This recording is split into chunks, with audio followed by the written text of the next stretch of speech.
Welcome to SBR Sports Picks. I'm Peter Loshak. Today is Monday, May 15th, and we are talking right now with Troy West from TroyWins.com. We're going to cover Game 7 of the very interesting Boston and Washington series. Troy West, thanks for being back with us.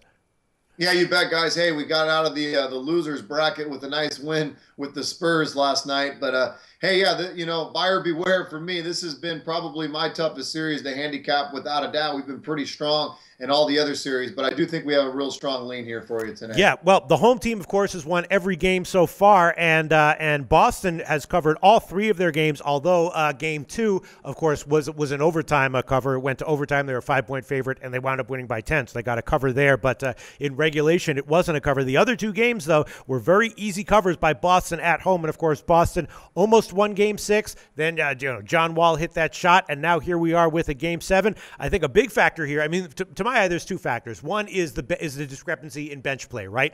All year long, the bench has been a strength of Boston's and a relative weakness of Washington's, but in Game 6, that was reversed. And then, sorry to say it, but the possible referee bias, will they give, Boston the benefit of the doubt, especially late in the game? If they do, then maybe Boston, given 5 points is still a good bet in light of how 2 of the 3 games already went at home in this series. I don't know. This is a really, really tough one. It's going to be a pass for me. Troy West, what's your take on this game?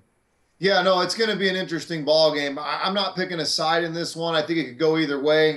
Washington, will they finally show up on the road, or will they fall flat on their face again? I think that's a coin flip. I really do. They showed a lot of fight to get back in that game. They did get 2 days rest. I would have said if they only had 1 day rest, I would have think Boston ran them out of the building, but they did get 2 days. And will they go in with the momentum and all the factor of John Wall hitting that shot? Will the team be all rallied up for it and go in and get a cover or even a possible outright win?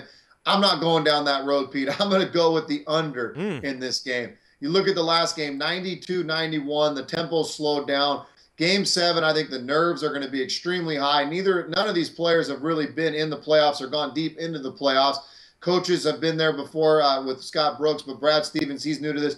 I just think the tempo is going to slow down dramatically than what you've seen in those first 6 games. Nerves are going to be high. I think you're going to see a lot of clanks off the rim. I'm going to go under. Like I said, 92-91 last game.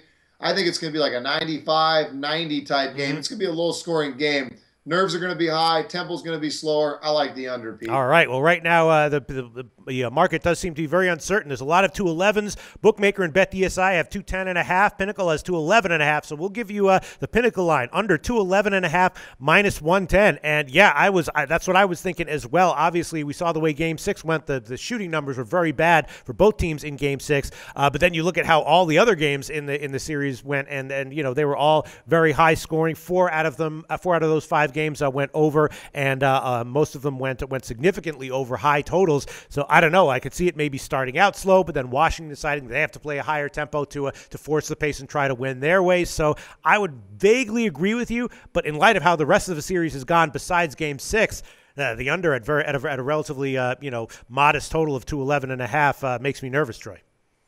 No, it's interesting that they did put it where it's at. Yeah. Wouldn't be, if you do get both teams coming out with their normal style, which is that run and gun, chuck up some threes, Boston can get hot from 3, then yeah, you're looking at an over. And you saw what happened in the beginning of the series. There was a lot of points scored, both teams getting into that 115, 120 mark. But after watching last game, I try not to overreact to stuff like that, but I truly believe in a Game 7 with the amount of, guys like Isaiah Thomas, John Wall. These guys haven't played on this stage before. This is a different stage for them.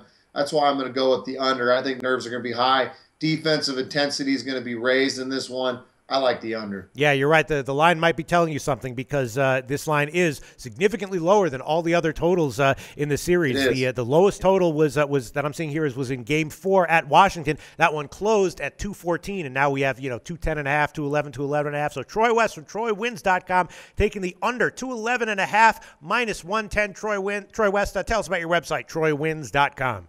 Hey, thanks, Pete. I appreciate it. Yeah, hey, we had a rough weekend at TroyWins.com, but overall, we're still in the black in the NBA playoffs. Been very successful. We had a very nice win last night with the San Antonio Spurs plus 10.5, getting back on track. Looking forward to moving into these conference finals. I think there's going to be some value as we finish into the conference finals and the NBA finals, and we still are having a great baseball season. That's TroyWins.com. Come take a look. Happy to give you a free trial. All right. Thanks, Troy. Well, this episode of The Odds Couple is over. But if you give us a like and click SBR's logo at the bottom of the screen to subscribe, then you'll get all the upcoming videos as soon as they come out. And don't forget to take advantage of our website. There's free picks, live betting lines, and sportsbook reviews and ratings guides, and a whole lot more. Check it out now.